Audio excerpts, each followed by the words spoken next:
Before tonight's main reconstructions, a chance now to solve the dreadful case that's been so big in the news today. The attempted murder of the Czech student found in a coma, crammed into a lavatory compartment on a train between Hastings and London. We can now show you pictures of the last person known to be with her. Now, this video has just been found. It shows the victim in Hastings town centre. She's wearing a vivid red coat and black trousers. It's 2 days ago. It was Sunday at 12:30 lunchtime, about 40 minutes before she took that train. Now, it's a hazy picture, but you would recognise yourself, so was that you beside her? Or if you've got any idea who it was, please don't hesitate to try to name that person. There is a £5,000 reward, incidentally. And were you at Hastings station on Sunday lunchtime, or did you take the 13:11 train towards her home in Battle, or perhaps onwards to London?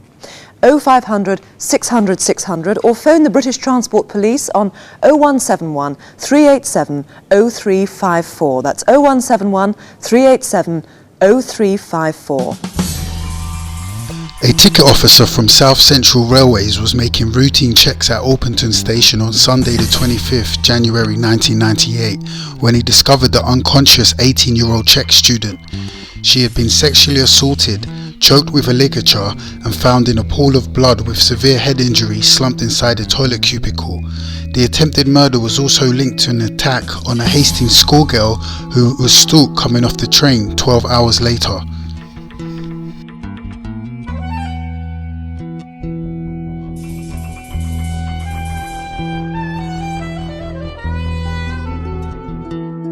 We start with an extraordinary case, a double murder, or rather two separate murders, both of vulnerable people, both without apparent motive, and, as you'll see, they're linked by bizarre coincidence. They happened in January by the seaside in Hastings in Sussex.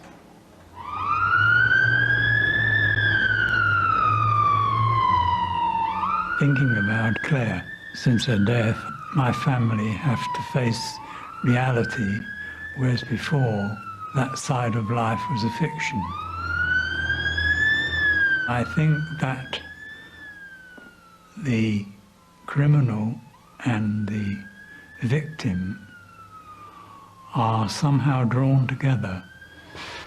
My daughter was looking for a companion, and the criminal had his own ideas, and they were brought together by some mysterious alchemy. And the criminal always chooses the weakest in society, just as a lioness will choose the wounded deer. Clare was not suited for the cut and thrust of ordinary life. She was too much of an innocent, you know.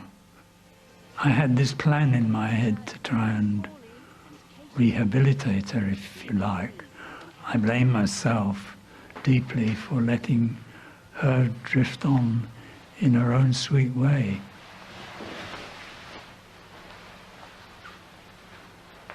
I used to arrive every Sunday because otherwise she did not have visitors. So I felt I ought to make myself a visitor and a friend.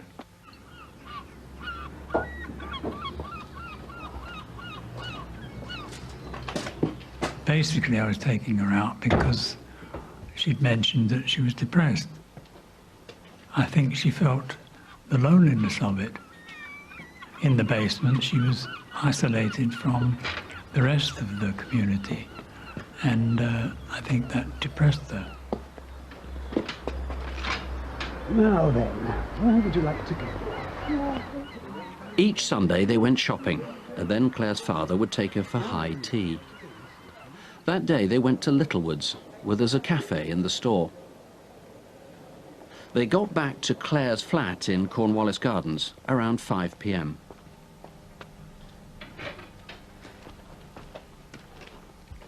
Well, I'll see you next Sunday, weather permitting. Thanks for the tea. Bye. Bye. We both changed together. She was changing me and I was changing her. I felt really there was a warmth coming through, and then it was stopped, which I very much regret.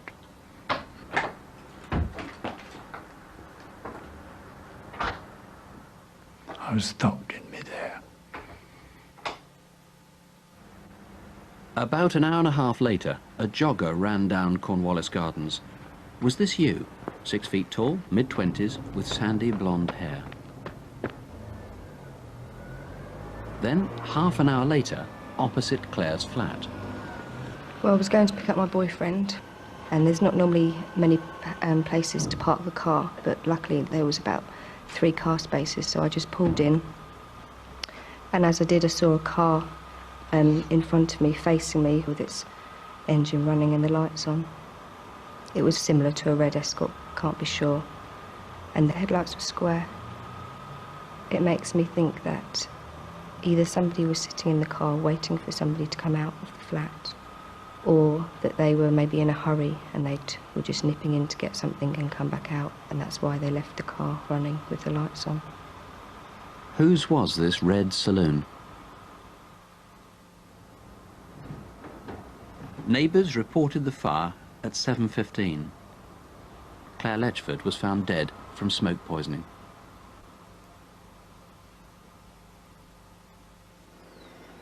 Then, a week later, detectives met the next victim.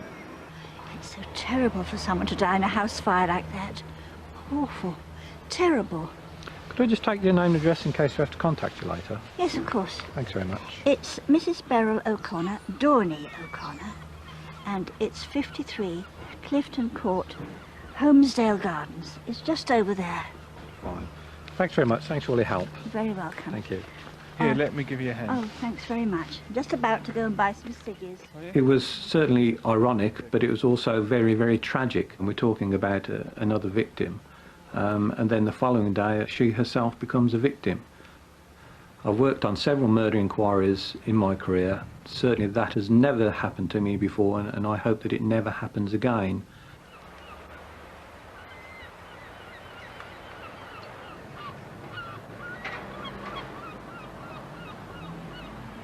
Known her for about 6 years. She was young at heart. She had so much to talk about, like, you know, interesting things she'd done in her life. Everyone just really took a shine to her because she was, I'd say, lovely. Remarkable, really. Hello, David. Hello, Johnny. Now, let me take that for you. Thank you, dear. Sit yourself down. Thank you. How are you, anyway? Well, not too bad. The old bone's a bit creaky. Never mind. You want a drink? It's whiskey, isn't it? Yes, please. Oh, whiskey, please, barman. 20 to 9 next morning, Monday, January the 26th, just up the hill from Clare's flat, Dorney's home in Clifton Court. I've known her since we've been here, but not really got to know her well till her husband died. That was last June. And that's how I came to be doing the shopping for her, because I'd be going up the shop, and if I said, well, give me a ring if you want anything, which she used to do. Here's your bread. Rose, what's that wet down there? Look, there's some more over there. It could be paw prints. No.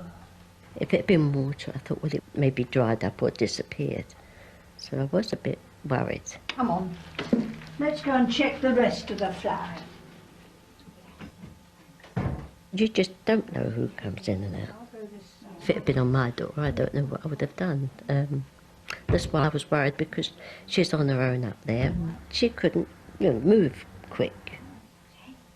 You are a good Rose. Her neighbour was so concerned that she checked on Dorney several times that Monday morning. She last spoke to her just before lunchtime. Thank you, Rose. Later forensic analysis would find that the liquid at the entrance to the flat was mineral oil, possibly a lubricating oil. At 2:35 in a neighbouring block, a man was seen near the stairwell to Dorney's flat. He was slim and in his 20s with dark hair. Who was he? 5 minutes later, and just down the road, detectives were continuing their inquiries into Clare Letchford's death. I didn't see her that much, say, on average about 2 or 3 times a month. Sometimes when she went past the window, I'd ask her to come in. She was like a lost sheep. Lonely sort. Not very good at looking after herself. Excuse me. Hello? Oh, hello, Dawney. No, I can't talk right now. She seemed agitated, and I got the impression she wanted to get out of the flat, you know.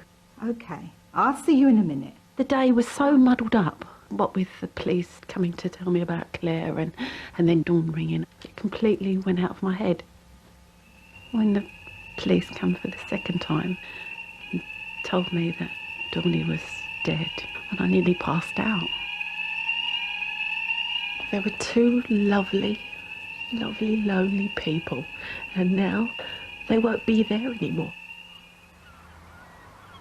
It was approaching the bridge that I saw this man on the right side of it. Looked like someone in his early 20s. He was 5 foot 9, 10, medium built. He had very dark hair, brushed to one side, slightly longer over the years. You could see that his chin was slightly square and his eyebrows very prominent. Who was this? An innocent jogger or a double killer? At around the same time, a few yards up the road, firemen were called to Clifton Court. Dawney O'Connor was found in her burning flat. She'd been strangled. Jeremy Payne, this must have had a profound effect on the community. These murders have caused immense distress to the community and devastation to the family of Clare and Dawn. Dawn was a smashing person. She was lively, young at heart, and Clare was gentle and she wouldn't have harmed anybody. Now, with no obvious motive, is the killer likely to be somebody who appears to be weird, who acts strangely, or at least did around this time in January? You're absolutely right. We have no logical or obvious motive, and it's quite likely that the offender would have behaved strangely before or after these crimes. Now, obviously, there are people in the film that you want to eliminate, that you want to trace. Is there anybody else you need to find? Yes, the week before Clare's murder, there was some young children messing around in a basement flat next door. They're 2 boys and a girl, aged between 10 and 14. They're not in any trouble, but we need to know who they were. So, if you know who those kids were around Cornwallis Gardens on Sunday the 11th of January, call us straight away. What about the 2 victims? I mean, have you traced all of their friends? I mean, these aren't people who would have let anybody in the door. They wouldn't have let strangers in. No, they were very security conscious, and it's very unlikely they would have let strangers in. We've spoken to many people, friends and people who knew these 2 ladies, but if you haven't come forward yet, please do so. And do you now know all you need to know about their movements around the time they were killed? Well, in respect of Clare, her father had an arrangement with her whereby he would meet her in her flat at about 3 o'clock. Now, Clare wasn't there on that Sunday, and we don't know where she was earlier on the day. So if you know where she was, please give us a ring. Sunday the 18th of January. That's right. What about Dawney? Accounted for all her time? Now, Dawney, the critical time is 20 to 3 to 20 past 3 on that Monday. We know that Dawney was alive at 20 to 3 because she rang a friend, and at 20 past, the fire alarm went off, so the killer will have left her flat between those times. And it was around 20 past 3 that runner was seen on the bridge, which is really right outside her flat. We had the artist's impression. That's right. We put a lot of effort into tracing that man, and he hasn't come forward. It's purely for elimination purposes. OK. Just tell me what the significance you think of the oil was at Dawney's flat on the floor, and how can viewers help about that? I don't know what the significance of the oil is. However, that might be the last piece of the jigsaw puzzle in somebody's mind. If you're suspicious about somebody and you suddenly realise that back in January they had a can of oil they were carrying around with them, then we need to know. OK. This is a very, very rare offence, of course. There's a reward of £10,000, but above all, these murders have caused a lot of grief, as you've just heard, and they still represent a serious danger.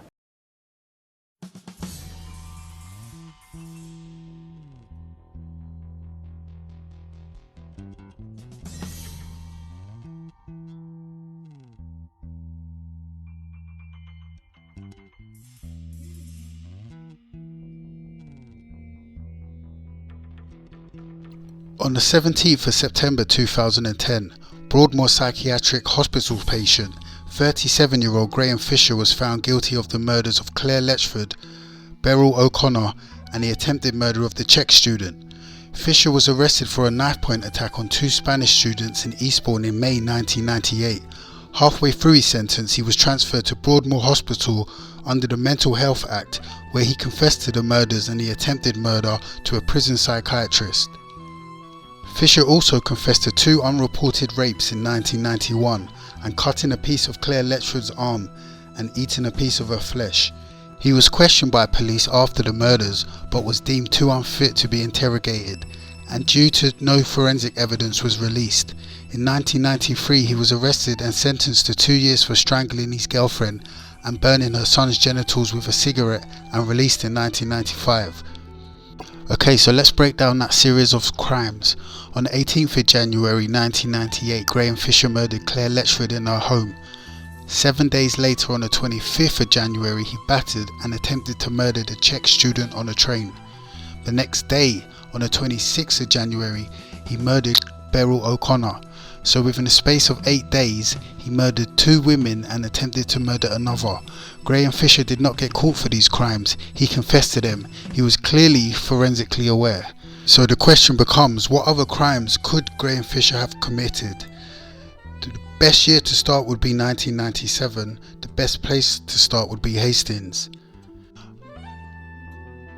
Okay, the arrow on the left is where Beryl O'Connor lived. The arrow in the middle is where Clare Letchford lived. Graham Fisher was said to be one of their neighbours. The arrow on the right is Hastings train station. In 1997, less than half a mile away, there's an unsolved murder. A 13-year-old girl was bludgeoned to death in her back garden.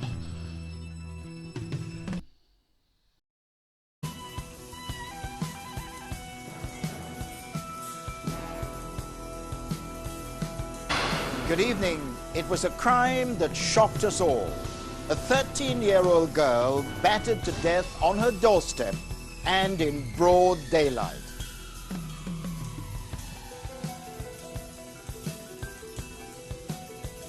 In our next case, someone not only murdered, but then trying to cover up the evidence, set fire to a flat in a block in which some 55 people were asleep. We had no idea if anyone was involved in the fire. There were obvious signs of smoke on the lobby, so we had to move quite fast.